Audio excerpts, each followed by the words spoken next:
is a fanatical anti-Nazi. His unit of Jewish commandos has been mostly recruited from German and Austrian escapees of the Nazi regime. This ragtag group includes a semi-professional boxer, an Olympic water polo player, a previously Orthodox Jew obsessed with science, and painters, poets, athletes, and musicians. By this stage of the war, the summer of 1944, most of their relatives who weren't able to escape have been murdered in the death camps. To protect themselves and any family members still alive, the men in X Troop have all taken on fake English names and identities. Lieutenant George Lane himself is Lanyi György from Budapest, pretending to be a Welsh infantry officer. He's lived in England for the past 8 years. His English isn't bad, but his Welsh accent is terrible. "You realize that you are in a very tricky situation here, Lieutenant Lane," Field Marshal Rommel says through an interpreter. "I don't think so. I happen to be a POW. There's nothing tricky about that," Lane responds. "Well, my people seem to think that you are a common saboteur," Rommel says. "If the Field Marshal believed I was a common saboteur, then I don't think he would have invited me for tea," Lane replies. "So you think this is a polite invitation?" "Indeed I do, and I'm greatly honored by it," Lane answers, to a smile from the Field Marshal. The ice has been broken. Rommel's adjutant pours the tea. "So how is my friend General Montgomery?" Rommel asks. "Unfortunately, I don't know him personally, but as you know, he's preparing the invasion. So I imagine you'll see him very soon," Lane says. Rommel asks Lane where he thinks the invasion might be. Lane explains that he is only a junior officer who is not privy to any of the invasion plans. Rommel nods.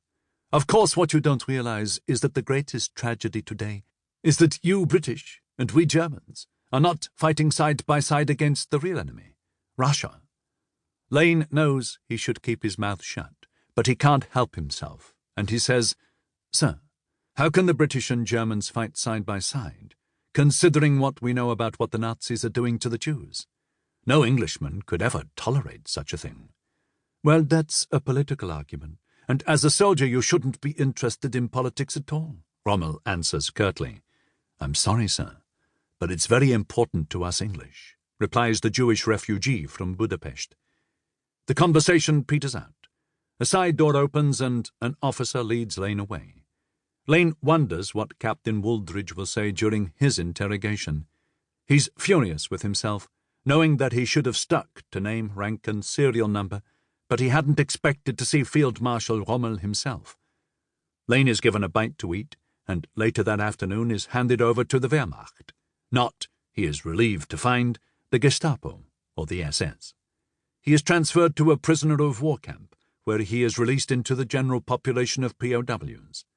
His Welsh cover story doesn't survive 1 day in the camp, and the English prisoners assume he is a stooge. He finds the camp's Allied commanding officer and explains to him that he isn't George Lane. "Who the devil are you, then?" the commanding officer demands. "I'm a member of X Troop." "And what the blazes is that?" "Sit down, sir," Lane says, "and I will explain everything." Introduction. At the nadir of World War II, in Britain's darkest hour, a group of Jewish refugees from Germany, Austria, and Hungary volunteered for a top-secret mission to fight as commandos on the front lines against the Nazis. Determined to wreak havoc on Hitler's regime, the 87 men of No. 10 Inter-Allied Commando 3 Troop, better known as X Troop, saw the war as personal.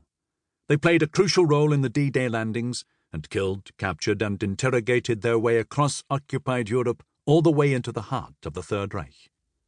X Troop, the secret Jewish commandos of World War II, tells this virtually unknown story for the very first time in book form.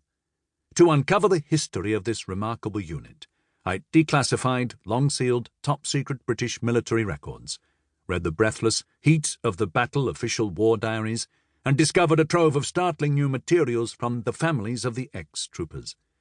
I also conducted interviews with still-living commandos and the wives and children of a number of ex-troopers. It is a tale that needed telling.